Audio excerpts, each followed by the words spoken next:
బుడ్డలో break నుంచి చూస్తున్నాం. ఇద్దరు ఆడపిల్లలు పుట్టారన్న నెపంతో ప్రమోదుడు కట్టుకున్న ఇళ్లాలతో పాటు ఇద్దరు చిన్నపిల్లలను సైతం వదిలేసిన అమానుష ఘటన కరీంనగర్ జిల్లా కేంద్రంలో చోటు చేసుకుంది. కరీంనగర్ పట్టణంలోని హౌసింగ్ బోర్డు కాలనీకి చెందిన సుధాకర్ తన కుమార్తె కావ్యశ్రీని ఫణిరాజ్ కుమారు అనే వ్యక్తిని ఇచ్చి కొన్నేళ్ల క్రితం పెళ్లి చేశారు. కొన్నాళ్లు సజావుగా సాగిన వీరి దాంపత్యంలో ఆడపిల్లల రూపంలో కలతలు చెలరేగాయి. మొదట ఆడపిల్ల పుట్టి రెండో కాన్పులో సైతం మళ్లీ ఆడపిల్ల జన్మించడంతో ఆసుపత్రిలోనే వదిలేసి వెళ్ళిపోయాడు. అయితే అప్పటి నుంచి ఇప్పటి వరకు తన జాడలేదని ఆ ఇల్లాలు కన్నీటి పర్యాంతమవుతుంది. ఇదే విషయంపై స్థానిక పోలీస్ స్టేషన్లో ఫిర్యాదు చేసింది. వెంటనే స్పందించి తనకు న్యాయం చేయకపోతే పోలీస్ స్టేషన్ ముందే తన పిల్లలతో పాటు తాను ఆత్మహత్య చేసుకుంటానని బాధితురాలు ఆవేదన వ్యక్తం చేస్తుంది.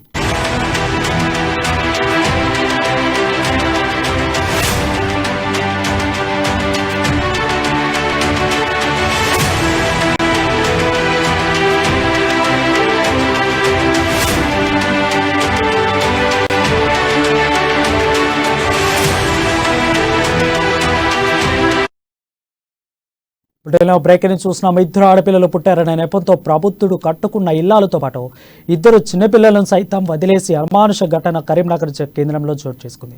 కరీంనగర్ పట్టణంలో హౌసింగ్ బోర్డు కాలనీకి చెందిన సుధాకర్ తన కుమార్తె కావ్యశ్రీ ఫణిరాజ్ కుమార్ అనే వ్యక్తికి ఇచ్చి కొన్నేళ్ల క్రితం పెళ్లి చేశారు. కొన్నాళ్లుగా సజావుగా సాగిన వీరి దాంపత్యంలో ఆడపిల్లల రూపంలో కలతలు చెలరేగాయి. మొదట ఆడపిల్ల పుట్టి రెండో కాంపులో సైతము మళ్లీ ఆడపిల్ల పుట్టి జన్మించడంతో ఆసుపత్రిలోనే వదిలేసి వెళ్ళిపోయాడు. అయితే అప్పటి నుంచి ఇంటి ఇప్పటి వరకు తన జాడ ఆ ఇల్లాలు కన్నీటి పర్యాంతమవుతుంది. ఇదే విషయంపై స్థానిక పోలీస్ స్టేషన్లో ఫిర్యాదు చేసింది. వెంటనే స్పందించి తనకు న్యాయం చేయకపోతే పోలీస్ స్టేషన్ ముందే తన పిల్లలతో పాటు తాను ఆత్మహత్య చేసుకుంటానని బాధితురాలు ఆవేదన వ్యక్తం చేస్తుంది. దీనిపై మరింత సమాచారం మా ప్రతినిధి శ్రీకాంత్ ఇస్తాడు. శ్రీకాంత్, చెప్పండి. Thank you Varun. ఈరోజు కరీంనగర్ పట్టణంలో అమానవీయ ఘటన చోటు చేసుకుంది. తమ్మిశెట్టి ఫణిరాజ్ అనే ప్రబుద్ధుడు, వేములవాడకు చెందిన ప్రబుద్ధుడు 2015 మే 29వ తేదీన హౌసింగ్ బోర్డు కరీంనగర్ పట్టణంలోని హౌసింగ్ బోర్డు కాలనీకి చెందిన యువతిని వివాహం చేసుకున్నాడు. అయితే మొదటి కాన్పులో ఒక ఆడపిల్ల జన్మించింది. ఆ మొదట ఆడపిల్ల జన్మించడంతో అప్పుడే వారి మధ్య కలతలు మొదలయ్యాయి. పెళ్ళయ్యాక మొదటి డెలివరీలో పాప పుట్టడంతో సంవత్సరం పాటు ఆ యువతిని అత్తగారింట్లో వదిలేసి వెళ్ళిపోయాడు. తర్వాత పెద్దల ప్రోద్బలంతో రాజీ కుదిర్చి ఒప్పంద పత్రం రాపించి ఇంకా భవిష్యత్తులో ఇలాంటిది ఏది కూడా మళ్ళీ తిరిగి చేయను అని చెప్పేసి ఒప్పందం చేసుకొని సదరు యువతిని తీసుకెళ్లి బాధితురాలని తీసుకెళ్లి సజావుగా ఉన్నారు. అయితే ఇటీవల ఏదైతే 7 నెలల క్రితము మళ్ళీ రెండో పాప జన్మించడంతో ఆసుపత్రిలోనే ఏదైతే డెలివరీ అయిన ఆసుపత్రిలోనే ఆ అమ్మాయిని ఎవరు డెలివరీ తర్వాత ఈ సదరు యువతిని కొట్టడం కాకుండా ఆ బిల్లు కూడా చెల్లించకుండా ఆసుపత్రి నుంచి వెళ్ళిపోయాడు. 7 నెలలుగా కనీసం ఆమెను తీసుకెళ్లడానికి ప్రయత్నించలేదు.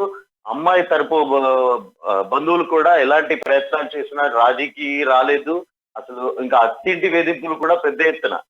ఏదైతే తన కుమారుడికి అత్త గారు తన కుమారుడికి వేరొక సంబంధం ఇస్తాను, నీకు 2 కుమార్తెలే పుట్టారు కాబట్టి ఇంకా నువ్వు మా ఇంటికి అవసరం లేదు అని చెప్పేసి సదరు యువతిని ఎన్నో సార్లు చీత్కరించుకున్నారు. ఆ సదరు యువతి పోలీస్ స్టేషన్ ఆశ్రయించింది. స్థానిక 2వ పట్టణ పోలీస్ స్టేషన్ లో ఫిర్యాదు చేయగా గత కొద్ది రోజుల క్రితం ఫిర్యాదు చేయగా మొదట బాగానే స్పందించిన పోలీసులు తమకు న్యాయం చేస్తామని హామీ ఇచ్చారు. అయితే ఏదైతే ఆ ప్రబుద్ధుడు ఫణిరాజు కొందరు పెద్దల ప్రోద్బలంతో పైరవీలు చేసి స్థానిక పోలీసులకు ఈ కేసు విషయంలో జోక్యం చేసుకుని నీరుగార్చే ప్రయత్నం చేస్తున్నారు.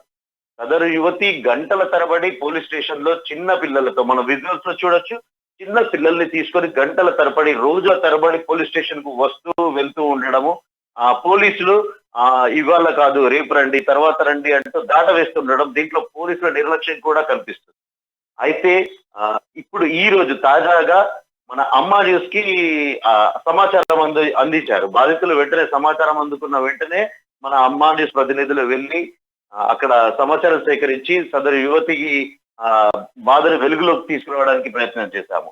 అయితే ఈ పోలీసులు బడాబాబుల కనుసన్నల్లో పోలీసులు కేసును నీరుగార్చే ప్రయత్నం చేస్తున్నారని సదరు యువతి అమ్మా న్యూస్ తో వాపోయింది.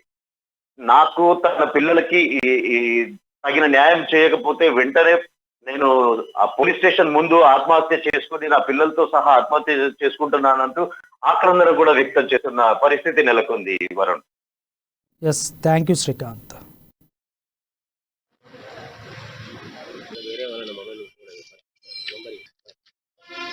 ఇప్పటికి 20 రోజులు అవుతుంది కంప్లైంట్ ఇచ్చి.